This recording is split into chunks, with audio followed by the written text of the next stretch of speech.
room. Football fans here in France aren't used to all the attention. Clubs that break the bank spending silly money, well, they usually hail either from England, Spain, or Italy. Bring on David Beckham, a planetary icon, and who, pray tell, will be paying his 800,000 euros a month salary? Well, Paris Saint-Germain's new owners from Qatar. Doha's investments in France go well beyond the football pitch and the racetrack. There's banks, hotels, real estate, and much more. It may be a small nation, less than several 100,000 citizens, the size of Connecticut. Qatar has long carved out its place on the world stage. Its savvy mix of diplomacy and activism put to use through official channels and through channels of a different sort, establishing satellite television network Al Jazeera as the Arab world's leading sounding board. So to what ends? Today in the France 24 debate, Qatar's agenda.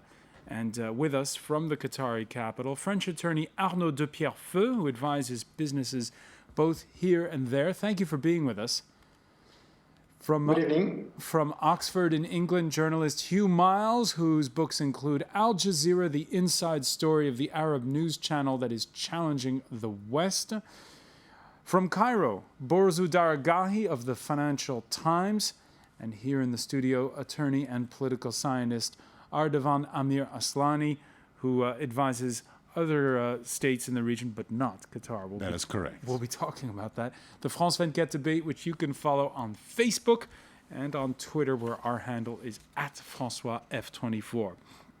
Now, whatever Qatar's intentions may be, fans outside Paris Saint-Germain's sporting goods store on the Champs-Élysées here in Paris mostly have been expressing one sentiment the last 48 hours: gratefulness. He's a great player. It will be positive for PSG.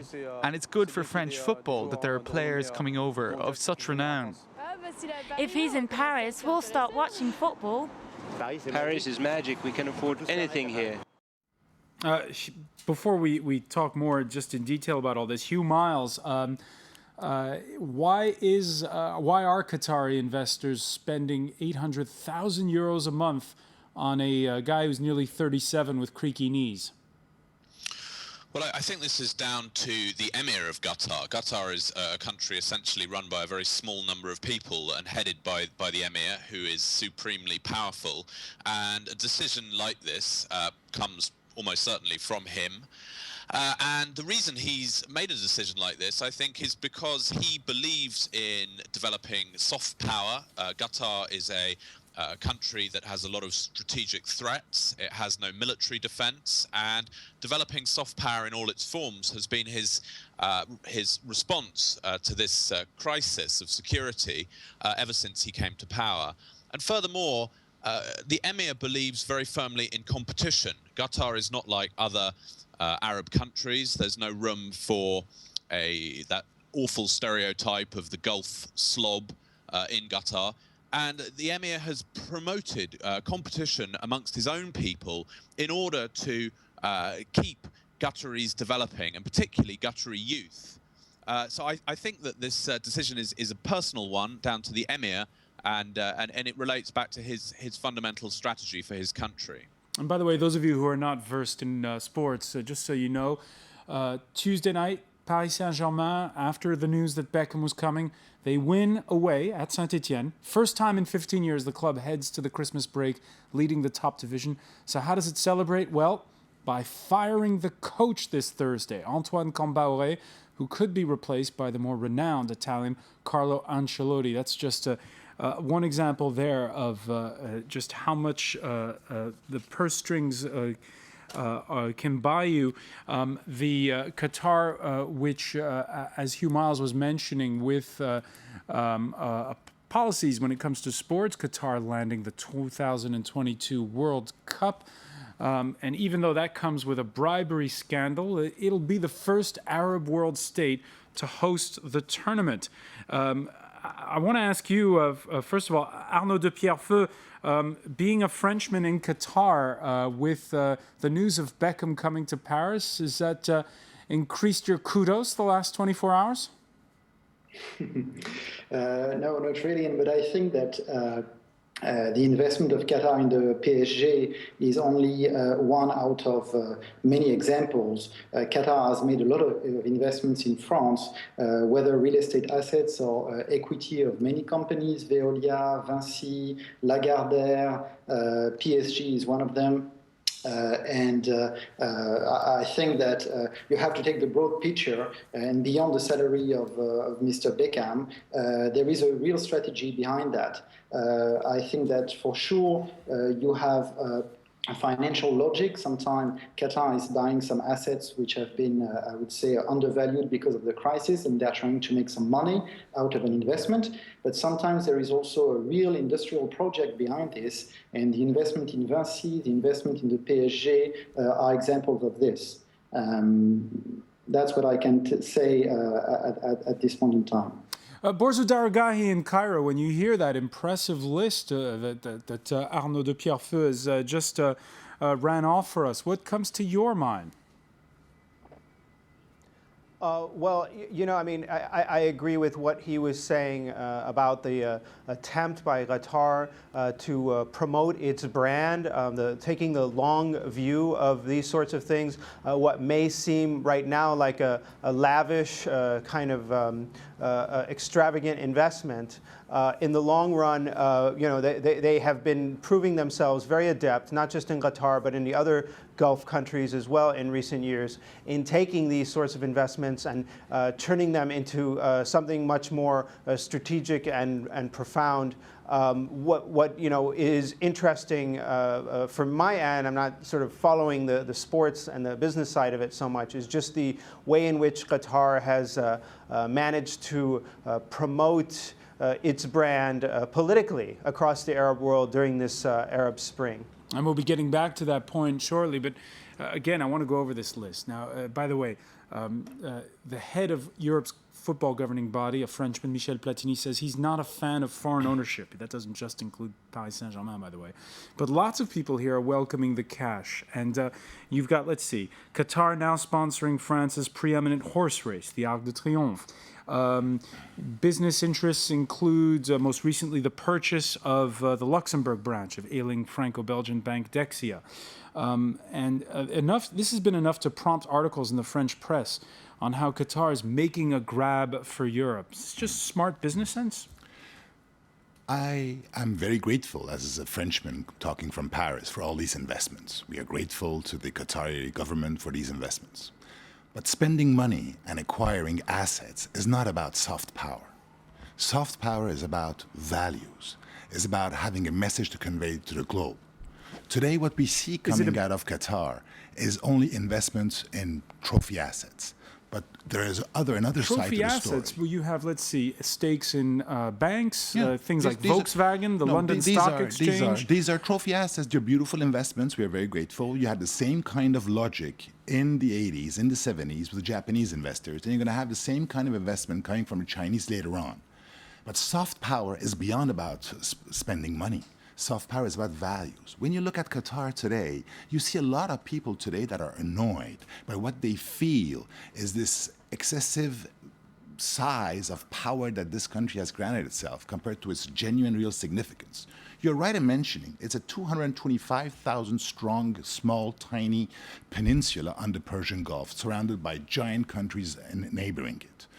Qatar today has embarked upon this acquisition spree because if they don't talk about Qatar, if there is no such a brand as the Qatari brand, the country won't exist. All right, but let me bring in Arnaud de Pierrefeu. Do you agree that the business deals that you handle, are they for, quote, trophy assets? Well, I would disagree with the previous speaker. Well, you can talk about trophy assets, but at the same time, I think that there's a real strategy, and buying some assets is part of a soft power, meaning that, yes, there are some values, but I would say that buying some assets is also a way to strengthen relations with friendly countries, France, UK, Germany, others, and Qatar wants to be seen as a friend, I would say, by investing their money in some countries, by cooperating in the field of economy, of culture, of military operations, like what has happened in Libya. So this is part of an overall strategy to, to be able to defend oneself, not through having maybe a very powerful army, but having some influence and having friends everywhere. Influence, but so it's not the aim. The ultimate aim is not to make money. It is. Well, what I said earlier is that you have different logic depending on the type of transactions we're talking about. Sometimes it's simply about making money. Again, if you have assets which are undervalued, you have some cash, then you are the king of the world. You can purchase assets for a lower value, and you can make some money whenever the economy is getting better. This does happen, and Qatar Holding can do that from time to time. But there are also many, I would say, most of the time, I think Qatar can be seen as a long-term investor. And again, they just don't want to come, make great value for money and run. They usually want to stay long term, and I think, we'll see what will happen with the PSG, but I think it's part of the strategy to enhance the brand of Qatar in the field of football. Probably we'll see some young Qatari footballers being trained at the PSG. This is a way to probably upgrade the level of the national team so that we have people ready in 2022 to have a great Qatari national team. So I think they're seeing long term. It's not just buying some trophy assets and running whenever they could make some money out of it. Ardavan Amir Aslani. At the end of the day, I'm sorry, but I mean, beating up the Russian ambassador at the airport in Qatar is not building up an image. The Russians downgrade a relationship with the Qataris, or financing Hamas or the Hezbollah is not also enhancing one's image. Wait, how is not because you Qatar spend financing Hamas and Hezbollah? It is not even an open secret. It is acknowledged that Qatar is the greatest financier of Hamas. It's a fact. Let us not forget that Qatar's main resources just come from one giant mega gas field that they share 50-50 with Iran. And the Iranians are not in a position today to exploit. So the Qataris today have a compelling need to reach an understanding with the Iranians. May I remind you also, for example, that there's an embargo over selling aircraft to Iran.